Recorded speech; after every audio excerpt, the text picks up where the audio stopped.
ये बिहार के औरंगाबाद जिले का महावर गांव है। बिहार में दलित राजनीति को ऊंचाई देने वाले स्वर्गीय रामविलास पासवान की यहाँ प्रतिमा लगाई गई थी और भारत में पहली बार उनकी कोई प्रतिमा इस गांव में लगी थी और इसे असामाजिक तत्वों ने तोड़ दिया। अगस्त 2021 में ये प्रतिमा स्थापित हुई थी और आज उसे तोड़ दिया गया। गांव में तनाव है, पुलिस पहुंची हुई है, लोक जनशक्ति पार्टी रामविलास के नेता यहाँ पहुंचे हुए हैं। तमाम लोगों से हम जानने का प्रयास करेंगे कि आखिर जब बिहार में जाति की राजनीति चरम की तरफ बढ़ रही है और तमाम राजनीतिक दल जाति जाति का रट लगाते हैं, वैसी परिस्थिति में रामविलास पासवान की प्रतिमा तोड़ने के पीछे क्या जातीय कारण हो सकता है, क्या जातीय दुर्भावना हो सकती है, कौन से समीकरण प्रभावित हो रहे हैं, हर पहलू हम जानने का प्रयास करेंगे। मामला क्या क्या है यहाँ असामाजिक तत्वों द्वारा एक कार्य किया गया है। इसके पहले 1 साल पहले भी इनका जो रेलिंग वगैरह था उसको भी कबाड़ के लोग फेंक दिया। ऐसा तो पता नहीं चल रहा है, हम लोग पता लगाने में लगे हैं। राजनीति है तो आखिर तोड़ने की वजह क्या है, क्यों तोड़ रहा है लोग बार बार? पहले भी नुकसान पहुंचाने की कोशिश की गई, क्यों? हम लग रहा है देखने में होगा कि बन गया, यही बात। तो रामविलास पासवान की प्रतिमा लगी है, इतना अच्छा स्मारक है, तो खराब कैसे लग रहा है कि तोड़ देगा लोग? खराब लगने तभी तो तोड़ा, अच्छा लगता तो तोड़ता। क्या वजह है, खराब लगने का कारण क्या हो सकता है? राजनीतिक है, जातिवादी राजनीति बस है। जातिवादी राजनीति। अब जातिवादी पर हम लोग अगर अट गए ना तो कितना मर्डर हो जाएगा। यहाँ लोग काहे गुस्सा में कर रहे हैं? क्या मामला क्या है, बोलिए। मामला सर क्या है? क्या नाम है आपका? धर्मेंद्र पासवान। ना यही लग रहा है सर, राजनीतिक दल का काम है जो इस तरह से पासवान साहब को नहीं देखल चाहा, उसने ये सारा तो ऐसा कौन लोग हो सकते हैं? ये तो तत्व तो सर हम लोग को अभी पता नहीं चल रहा है, लेकिन हम लोग भी लगे हुए हैं पता करने में। कब की घटना है? ये रात में सर 11 बजे के बाद। 11 बजे के बाद कहाँ प्रतिमा तोड़ करके कहाँ रखा है लोग? प्रतिमा तोड़ करके यहाँ लगा हुआ था सर, वहाँ से बिक दिया गया। मूर्ति पर पूरा वार किया हुआ है पत्थर। अच्छा, पूरा ईंटा पत्थर से तोड़ के ईंटा पत्थर से विभत्स कर दिया गया है ना? खंडन कर दिया गया। तो ये देखिए किस तरह से हमारे माननीय महोदय के जैसे किस तरह से लोग प्रतिष्ठा को हनन किया है। क्या कारण क्या हो सकता है? कुछ कारण हम लोग कारण क्या स्पष्ट करें, क्या किसको हम लोग कहें? रात में वो करता है, हम लोग क्या कहने जाए किसको? कौन प्रतिमा लगवाए थे यहाँ? यहाँ पर हम लोग गांव के सब जन लोग प्रतिमा लगवाए थे। हमारे सांसद चिराग पासवान जी आए थे उद्घाटन के लिए जी। अच्छा, और प्रतिमा कौन लगवाए थे? प्रकाश चंद्रा जी, डॉक्टर प्रकाश चंद्रा, यहाँ जो ओबरा विधानसभा क्षेत्र से चुनाव लड़ चुके हैं। अच्छा, वो भी आए हुए हैं, बैठे हुए हैं। तो अब गांव में क्या माहौल है? माहौल गर्म है सर, माहौल गर्म है। छोड़ेंगे नहीं, बख्शेंगे नहीं। बाकी पुलिस प्रशासन इस पर कार्रवाई करे, मुझे मांग है पुलिस प्रशासन से जो अपना प्रक्रिया हुए प्रक्रिया से बाद में और प्रक्रिया को अनुकूल इसको कार्य करें, ताकि हम लोग शांतिपूर्ण हमको फिर से सब दोषी को पकड़े जाए। क्या नाम है आपका? मेरा नाम जयराम पासवान, घर जमुआमा हो गया। तो क्या यहाँ पहले तो कभी गांव में तनाव नहीं रहा है? जी नहीं, कुछ नहीं तनाव है, कोई तनाव नहीं है। कोई जाति विभेद जातियों में नहीं सर। तब फिर तोड़ने का कारण क्या हो सकता है? अब तू अज्ञात बात बता सकता है। ईर्ष्या है। क्या नाम है बाबू? मुखिया का नाम है उत्तम कुमार नाम है। उत्तम कुमार नाम है। उत्तम कुमार। क्या कारण क्या हो सकता है? इससे पहले भी टूटा था, ग्रिल कबाड़ उबाड़ के और फिर बालू में खोसा गया था। अच्छा, ग्रिल कबाड़ के यहाँ से बालू में खोस दिया था। ये कौन लोग कर रहा है? उस समय भी कोई कार्रवाई पुलिस नहीं कर सकी? कोई कार्रवाई पुलिस नहीं कर सके। मुखिया जी, क्या नाम हुआ आपका? रमेश प्रसाद। क्या मामला क्या है? मामला तोड़ दिया है रात्रि में। अब कब तोड़ा? क्यों तोड़ने की वजह क्या हो सकती है? महेंद्र पासवान जी लोजपा के नेता हैं, आप क्या कारण समझ रहे हैं? कोई वजह तो होगी ना, यूं ही तो कोई अपराध भी नहीं करता है। वजह जो असामाजिक तत्व जो हैं, जिनका विचार इतना गंदा है, वजह थोड़े कोई जाति लीडर थे, पूरे देश के कर्णधार थे, कौन समझ के लिए क्या नहीं के स्वर्गीय रामविलास पासवान। और इनका मूर्ति इतना शौक से लोग लगाए हैं और इतना जलन है कि इसका कोई जमीन पर स्थान नहीं मिलना चाहिए। बहुत बड़ा अपराध किया है। ये दलितों का अपमान है या इसे कैसे आप देख रहे हैं? दलित का तो अपमान ही है, लेकिन इसके लिए पूरे देश लोग के बुजुर्ग का अपमान है, जो इतना घृणित काम जो करने वाले लोग हैं, इनका कोई कहीं जगह नहीं मिलेगा।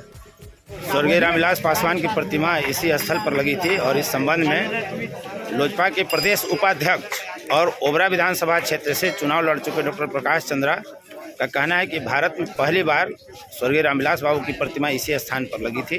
जिलाध्यक्ष लोजपा रामविलास सोनू सिंह जी हैं। देखिए, एक ऐसे व्यक्ति हमारे लोक जनशक्ति पार्टी के संस्थापक पद्म भूषण से सम्मानित, जिनके विचारधारा को सर्व समाज के लोग चलते हैं, मानते हैं, तो एक ऐसे व्यक्ति का मूर्ति को क्षतिग्रस्त करना ये जो है घृणित मानसिकता को दर्शाता है। एक व्यक्ति जो देश के लिए दलितों पिछड़ों की आवाज़ बन करके उभरे, हर समाज के बारे में उनकी चिंताएं रही, जब तक वो जीवित रहे सर्व समाज के चिंता में वो डूबे रहे। आप कोरोना काल में भी देखे होंगे किस तरह से उनका क्रियाकलाप था हर समाज के लोगों के प्रति।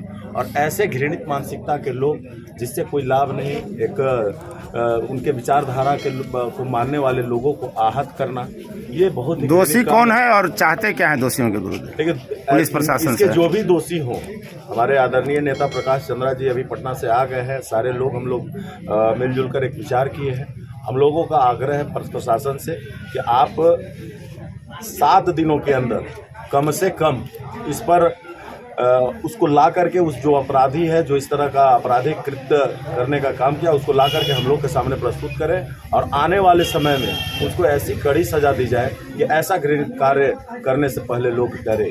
डॉक्टर प्रकाश चंद्रा जी आज भारत की पहली प्रतिमा आपने स्थापित की थी, स्वर्गीय रामविलास बाबू की पद्म विभूषित से सम्मानित है भारत सरकार द्वारा, और उनकी प्रतिमा तोड़ दी गई। प्रतिमा तोड़ने की वजह क्या हो सकती है और आपकी मांग क्या है प्रशासन से, आपके तरफ से, पार्टी की तरफ से? भारत के रामविलास पासवान जी इस माटी के लाल थे, किसी पार्टी का व्यक्ति नहीं था। उन्होंने जो आपके हाथ में मोबाइल है पड़ा हुआ है, उनका सपना था कि मोबाइल को बैगन के दाम पे भिजवा देंगे और हर हाथ तक पहुंचा देंगे। उन्हीं का यह सपना था कि कोरोना काल में हर गरीबों को अनाज मिले, और उन्होंने गरीबों को मुफ्त राशन की योजना चलाई जो आज तक केंद्र सरकार चला रही है। ऐसे व्यक्ति जिन्होंने समाज के हर लोगों के बारे में सोचा, उनका नारा था कि मैं उस घर में दिया जलाने चला हूँ जिस घर में सदियों से अंधेरा है। जो व्यक्ति समाज का था, मिट्टी का था, इस देश का था, जिन्हें पद्म विभूषण से मरणोपरांत आदरणीय प्रधानमंत्री मोदी जी ने अलंकृत किया है, और ऐसे व्यक्ति के प्रतिमा का, वो भी उस प्रतिमा का जो भारत की उनकी प्रथम प्रतिमा थी, जिसका अनावरण स्वयं उनके पुत्र और तत्कालीन जमुई सांसद आदरणीय चिराग पासवान जी, जो अभी वर्तमान समय में भारत सरकार में मंत्री है, उन्होंने आकर स्वयं किया था। उनकी एक प्रतिमा, पहली प्रतिमा यहाँ और दूसरी बड़ी विघा में लगी थी, दोनों इसी विधानसभा क्षेत्र में लगाई गई थी, और मेरे द्वारा इस मूर्ति को लगाया गया था व्यक्तिगत निधि से। इस मूर्ति को टूटने की खबर सुन करके हम सभी कार्यकर्ता मर्माहत नहीं बल्कि हम लोग रो रहे हैं। ये गलत और असामाजिक तत्वों के द्वारा ऐसा कृत्य है जिसकी जितनी निंदा की जाए उतना कम है। यह घृणित मानसिकता के उन लोगों के द्वारा कारित कृत्य है जिन लोगों को पता ही नहीं है कि ऐसे नेता, ऐसे विभूति के कारण उनका स्वयं का जीवन सरल है। उनके जीवन में भी जो ढेर सारे योजनाओं की खुशियां आई होगी, उसमें हमारे नेता का बहुत बड़ा योगदान है। और ये घृणित मानसिकता के, तुच्छ मानसिकता के लोग हैं, इसका समाज का हर वर्ग, चाहे कोई भी हो, कोई भी राजनीतिक दल हो, जरूर आलोचना कर रहा होगा, करना चाहिए। पूर्व में भी स्मारक स्थल को क्षति पहुंचाने की कोशिश की गई थी, तब अगर कार्रवाई हुई रहती पुलिस प्रशासन की तरफ से तो आज ये शायद घटना नहीं होती। होता क्या है कि किसी भी घटना पर प्रशासन थोड़ी देर के लिए सक्रिय होता है, और जैसे ही लोगों का आक्रोश या लोग काम में फंस जाते हैं, पुलिस प्रशासन इस ओर से ध्यान हटा देता है। प्रशासन से हमारा मांग होगा कि इस घटना को लाइटली न लिया जाए, क्योंकि अगर इसमें कार्रवाई नहीं हुई, कठोरतम कार्रवाई नहीं हुई, तो जन आंदोलन खड़ा कर देंगे और पूरा जिला फिर इससे बहल होगा। जिला अध्यक्ष सोनू सिंह ने 7 दिन का अल्टीमेटम दिया है कि 7 दिन में अगर कार्रवाई नहीं हुई तो फिर अगर असामाजिक तत्वों को नहीं पकड़ा गया तो मैं कह रहा हूं कि पूरा जिला उद्वेलित हो जाएगा। आप फिर रोक नहीं पाएंगे, फिर जिला में आंदोलन होगा और बहुत बड़ी आंदोलन होगा। धन्यवाद। चिराग पासवान जिंदाबाद। बात करते हैं थोड़ी देर में। प्रशासन के साथ सहयोग करेंगे उद्वेलित लोग, अपने तरफ से कोई हंगामा नहीं, कोई कार्रवाई नहीं, लेकिन अगर प्रशासन कार्रवाई नहीं करती है, अगर अपराधी नहीं पकड़े जाते हैं तो फिर बड़ा आंदोलन जिला को देखने के लिए मिल सकता है। इसलिए आवश्यक यह है कि पूरा जिला पुलिस प्रशासन स्वर्गीय रामविलास बाबू की प्रतिमा तोड़ने वालों के खिलाफ सख्त कार्रवाई करे, उन्हें पकड़े, उनके खिलाफ कठोर से कठोर कार्रवाई करे, अन्यथा जिला में फिर से एक तनाव का माहौल बन सकता है और जातीय तनाव कभी भी किसी भी परिस्थिति में कहीं के लिए भी बेहतर नहीं होता। धन्यवाद। फोर्थ व्यूज, चौथा विचार, बाकी